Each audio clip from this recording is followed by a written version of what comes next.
Hello dear students, welcome to school spare. আশা করি সবাই ভালো আছো। আজকের এই ভিডিওতে আমরা সপ্তম শ্রেণীর বিজ্ঞান বইয়ের ষষ্ঠ অধ্যায়ের 65 পৃষ্ঠার বহু নির্বাচনী এবং সৃজনশীল একের সমাধান করব।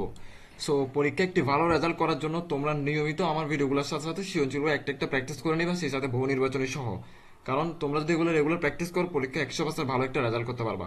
সো পরীক্ষার সকল প্রকার চূড়ান্ত সাজেশন, সকল আপডেট সবার আগে পাওয়ার জন্য আমার স্কুল এসপি ইউটিউব চ্যানেলটি অবশ্যই সাবস্ক্রাইব করে নোটিফিকেশন বেলটি ওপেন করে রাখবা, যেন আমি পরীক্ষার সময় যখন ভিডিও ছাড়বো তোমার কাছে সবার আগে যেন ভিডিওটা পৌঁছে যায়। তো দেরি না করে চলো শুরু করি আজকের লেসন।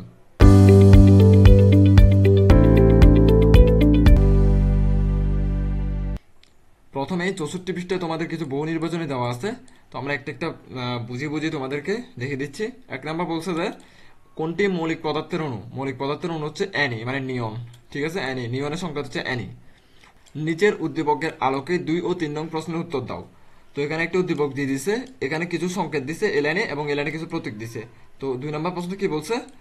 উপরের ছকে প্রতীক ও সংকেতের মাধ্যমে প্রকাশিত একই ধর্মের মৌল কোনটি? মানে প্রতীক অথবা সংকেত থেকে বেছে নাও যে একই ধরনের মৌল কোনগুলো, মানে একই ধর্মের মৌল।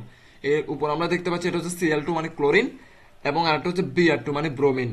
ক্লোরিন এবং ব্রোমিন হচ্ছে যে একই মৌলের অন্তর্ভুক্ত। এলা কিসের কিসের অন্তর্ভুক্ত? হ্যালোজেনের অন্তর্ভুক্ত, হ্যালোজেন মৌলের। তার মানে ক্লোরিন কত নাম্বার আছে? 1 নম্বরে। এবং ব্রোমিন আছে কত নম্বরে? 4 নম্বরে। তার মানে 1 ও 4 হবে যে একই মৌলের অন্তর্ভুক্ত বা হ্যালোজেন মৌলের অন্তর্ভুক্ত। তার মানে উত্তর কোনটা হবে? 1 ও 4। তার মানে উত্তর হবে ক নম্বর। কথা বুঝছো তোমরা? তো এরপরে প্রশ্নটা দেখি 3 নাম্বার। কোন পদার্থের অণুতে পরমাণু সংখ্যা সমান? কোন পদার্থের অণুতে পরমাণু সংখ্যা সমান? তো আমরা দেখে নিই পরমাণু সংখ্যা সমান কোথায়। এখানে অক্সিজেনের কয়টা অণু আছে? অক্সিজেন মানে ও মানে অক্সিজেন, অক্সিজেনের 3টা অণু দেওয়া আছে। এবং আর এখানে 3টা অণু, মানে এক কথা হচ্ছে এটাতে 3টা অণু দেওয়া আছে এখানে এই জায়গাতে। তারপরে আর 3টা অণু কোথায় আছে দেখি তো। এখানে 2টা অণু। এখানে Br2 মানে 2টা অণু। NH3 এখানে 3, NH3 কি না, না এখানে 4টা অণু। কারণ হাইড্রোজেনের 3টা অণু, নাইট্রোজেনের একটা অণু, 4টা। NaOH মানে সোডিয়াম হাইড্রোক্সাইড। তো সোডিয়াম হাইড্রোক্সাইডের এখানে Na মানে সোডিয়াম, O মানে অক্সিজেন, H মানে হাইড্রোজেন। কয়টা আছে? সোডিয়াম, অক্সিজেন, হাইড্রোজেন, 3টা অণু। আবার এখানে অক্সিজেনের 3টা অণু, মানে এখানে মিলে গেছে। তার মানে আমার 3 নাম্বার এবং 6 নাম্বার মিলে গেছে। এখানেও 3টা পরমাণু, এখানেও 3টা কত পরমাণু। তার মানে আমি বলতে পারি যে কোন পদার্থের অণুতে পরমাণু সংখ্যা সমান? 3 ও 6। উত্তর হবে ঘ। 3 আর 6 না, 3 এবং 6। তার মানে উত্তর হবে খ নাম্বার। ক্লিয়ার? এরপরে এবার ডিরেক্ট সিএনজিতে চলে আসি। সিএনজির প্রশ্ন বলছে যে 1 নাম্বার, নিচের ছকে 3টি পদার্থ এবং তাদের গঠনকারী পরমাণুর সংখ্যা উল্লেখ করা হলো।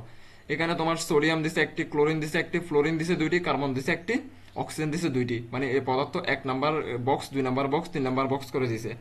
আমরা ক নাম্বার এবং খ নাম্বার ডিরেক্ট মুখস্থ করে ফেলবো, কারণ এটা বানিয়ে লেখার কোনো অপশন নাই। গ এবং ঘ বুঝে বুঝে পড়বো, ঠিক আছে? তো ক ডিরেক্ট মুখস্থ করে ফেলবো, ডিরেক্ট উত্তর চলে যাচ্ছে আমি। আমাদের ক নাম্বার প্রশ্ন ছিল হিলিয়ামের প্রতীক কি? তো উত্তর হচ্ছে হিলিয়ামের প্রতীক হচ্ছে He। ক্লিয়ার? সো এটা মুখস্থ করে ফেলবা। খ নাম্বার প্রশ্ন বলছে কার্বন কেন মৌলিক পদার্থ? কার্বন কেন মৌলিক পদার্থ বর্ণনা করো। যে সকল পদার্থ একটি মাত্র উপাদান দিয়ে তৈরি, কার্বন কিন্তু অনলি একটি উপাদান, তাদেরকে মৌলিক পদার্থ বলে। কার্বনকে রাসায়নিকভাবে বিশ্লেষণ করলে কার্বন ছাড়া অন্য কোনো উপাদান পাওয়া যায় না। কার্বনের সংকেত কি? সি। কার্বনের সংকেত খালি কি? সি। এটা মানে কার্বন, সি।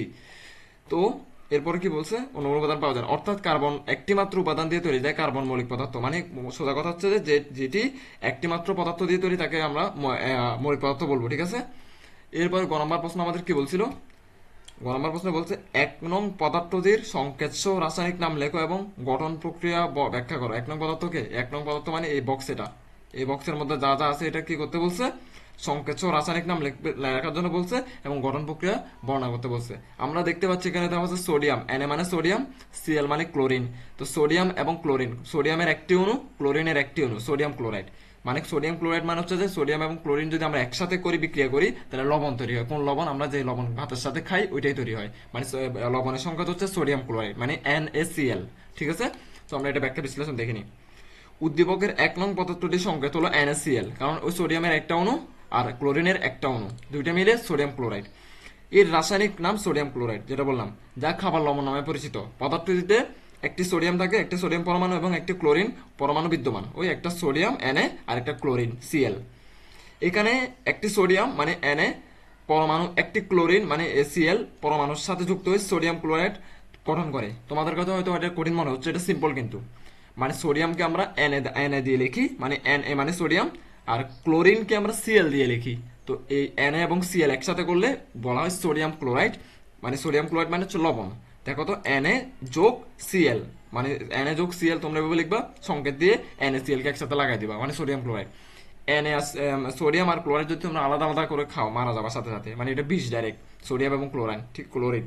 এখন কি করতে হবে, এর দুজন যখন একসাথে হয়ে যায় এর বিষক্রিয়াটা নষ্ট হয়ে যায়, এটা লবণ তৈরি হয়ে যায়, ঠিক আছে। এরপরে ঘ নাম্বার প্রশ্ন কি বলছে, ছকের 2 নং পদার্থ মৌলিক এবং 3 নং পদার্থ যৌগিক ব্যাখ্যা করো। 2 নংকে, এই 2 নং এর ফ্লোরিন বলতে চাচ্ছে যে কি, ফ্লোরিন হচ্ছে মৌলিক, কারণ একটা, এটা ফ্লোরিনে কয়টা, একটা উপাদান অনলি। তারপর হচ্ছে আর কি বলছে, 3 নং পদার্থ, 3 নং পদার্থ কার্বন এবং অক্সিজেন, কার্বনের একটি অণু আর অক্সিজেনের কয়টি অণু, দুইটি অণু, মানে হচ্ছে CO2, কার্বন একটি অণু, অক্সিজেনের দুইটি অণু। CO2 মানে কার্বন ডাই অক্সাইড, তার মানে আমার 3 নাম্বার বক্সে কি আছে, কার্বন ডাই অক্সাইড। তাহলে বুঝো, খেয়াল করো, তার মানে 2 নং পদার্থকে মৌলিক বলছে ওরা, 3 নং পদার্থকে যৌগিক বলছে। তার আমরা কেন বলছি এটা দেখিনি। উদ্দীপকের 2 নং পদার্থটি হলো ফ্লোরিন, মানে F, মানে ফ্লোরিনকে আমরা F দিয়ে লিখবো, যা একটি মৌলিক পদার্থ। মৌলিক পদার্থকে রাসায়নিকভাবে বিশ্লেষণ করে ভিন্ন কোনো বস্তু পাওয়া যায় না, যার কারণে এটাকে মৌলিক পদার্থ বলে। আমরা খ নম্বর প্রশ্নে কিন্তু পড়ছিলাম কার্বন, কার্বন হচ্ছে মৌলিক পদার্থ, কেন, কারণ কার্বনকে বিশ্লেষণ করে কোনো বস্তু পাওয়া যায় না, দ্যাটস ওয়াই। 2 নং পদার্থে 2টি ফ্লোরিন পরমাণু বিদ্যমান। 2 নং পদার্থে এখানে দেখো তো 2টি ফ্লোরিন দিছে নাকি, এটা 2টি দিছে না, তো 2টি ফ্লোরিন, 2টি বিদ্যমান। 2টি ফ্লোরিন পরমাণু মিলিত হয়ে ফ্লোরিন অণু গঠিত হয়। এই দেখো, এ ফ্লোরিন একটা, এ ফ্লোরিন দুইটা, দুইটা ফ্লোরিন মিলে একটা ফ্লোরিন অণু তৈরি হয়, ঠিক আছে, মানে F2, F2। ফ্লোরিন অণুকে বাংলে ফ্লোরিন পরমাণু ছাড়া আর কিছুই পাওয়া যায় না, তাই 2 নং পদার্থটি একটি মৌলিক পদার্থ, ঠিক আছে। সোজা কথা কি, যে যাকে ভাঙলে কিছু পাওয়া যায় না তাকে আমরা মৌলিক পদার্থ বলবো, ঠিক আছে। 3 নং পদার্থটি হলো যৌগিক পদার্থ, কেন, যৌগিক পদার্থকে বিশ্লেষণ করে একাধিক মৌলিক পদার্থ পাওয়া যায়। যেমন 3 নং পদার্থে একটি কার্বন পরমাণু, দেখো তো এই কার্বন পরমাণু কয়টি, এই একটি, এই কার্বন পরমাণু একটি। এরপরে অক্সিজেন পরমাণু কয়টি ছিল, 2টি ছিল, ওই অক্সিজেন পরমাণু 2টি ছিল। একটি কার্বন ও 2টি অক্সিজেন পরমাণু মিলিত হয়ে কার্বন ডাইঅক্সাইড তৈরি করে, এটা আমরা জানি। কার্বন ডাইঅক্সাইড মানে কি, আমরা যেটা নিঃশ্বাস ছেড়ে ফালাই, বা যেটা গাছে আমাদের কাছ থেকে গ্রহণ করে, আমরা প্রশ্বাস নিই না, নিচে উপর দিকে টান মারে, তাই নিজের দিকে আবার কি নিঃশ্বাস ফালাই, নিঃশ্বাস যেটা ফালাই ওইটাকে বলে কার্বন ডাইঅক্সাইড, ঠিক আছে। ওইটাই কার্বন ডাইঅক্সাইড বের হয় আমাদের শরীর থেকে, ফুসফুস থেকে। উৎপন্ন কার্বন ডাইঅক্সাইড এর ধর্ম কার্বন ও অক্সিজেন পরমাণু থেকে ভিন্ন। আবার কার্বন ডাইঅক্সাইডকে ভাঙলে একটি কার্বন পরমাণু পাওয়া যায়। দেখো তো, কার্বন ডাইঅক্সাইডের সি একটা না, মানে একটা, এবং অক্সিজেন কয়টা, অক্সিজেন এখানে 2টা দেওয়া আছে না, অক্সিজেনের কয়টা পরমাণু, 2টা অক্সিজেন পরমাণু। তাই 3 নং পদার্থটি হলো যৌগিক পদার্থ, মানে কি, কার্বন ডাইঅক্সাইডকে যদি আমরা ভাঙি আলাদা আলাদা পরমাণু পাই, কেমনে, একটা কার্বন পাই, 2টা অক্সিজেন পাই, এই জন্য 2টা যেহেতু আলাদা আলাদা পাইছে এই জন্য এটা যৌগিক পদার্থ। আর যাকে ভাঙলে কোনো কিছু পাওয়া যায় না, মানে যাকে ভাঙলে যেটা ভাঙছে ওইটাই পাওয়া যায় শুধু, তাহলে তাকে আমরা বলবো মৌলিক পদার্থ। কথা কি ক্লিয়ার? সো আজকের ভিডিও এতটুকু পর্যন্ত থাকবে, তোমাদের এটাই শেষ। আমি নেক্সট ভিডিওতে 2 নম্বর সৃজনশীল নিয়ে আলোচনা করব। সো ধন্যবাদ সবাইকে।